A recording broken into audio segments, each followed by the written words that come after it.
বাংলাদেশের প্রথম প্রধানমন্ত্রী শহীদ তাজউদ্দিন আহমদের পুত্র ও সাবেক স্বরাষ্ট্র প্রতিমন্ত্রী তানজিম আহমেদ সোহেল তাজ আবারও বিয়ে করেছেন। শুক্রবার রাজধানীর বনানীর একটি রেস্তোরাঁয় তার বিয়ে সম্পন্ন হয়। স্ত্রীর নাম শিমু, যিনি আয়রন গার্ল হিসেবে পরিচিত।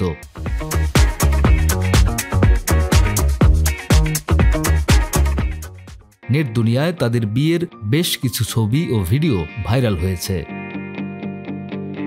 ছড়িয়ে পড়া বিয়ের ছবি ও ভিডিওতে বেশ রোমান্টিক মুডে দেখা যায় দুজনকে। সোহেল তাজ পরেছিলেন সাদা রঙের শেরওয়ানি ও পায়জামা, গলায় সাদা রঙের কারুকাজের মালা। শিমু পরেছিলেন সাদার সঙ্গে হালকা গোলাপি রঙের দৃষ্টিনন্দন লেহেঙ্গা।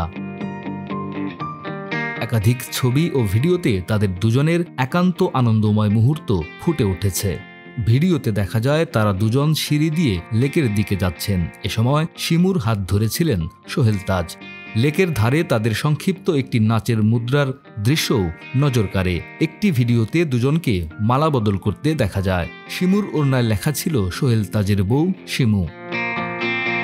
জানা গেছে ঠাকুরগাঁওয়ের মেয়ে শিমু মা ও দুই ভাইকে নিয়ে ঢাকায় বসবাস করেন। দীর্ঘদিন ধরে একসঙ্গে কাজ করার সুবাদে সোহেল তাজের সঙ্গে তার সখ্য গড়ে ওঠে। তারই ধারাবাহিকতায় উভয় পরিবারের সম্মতিতে বিবাহ বন্ধনে আবদ্ধ হন তারা।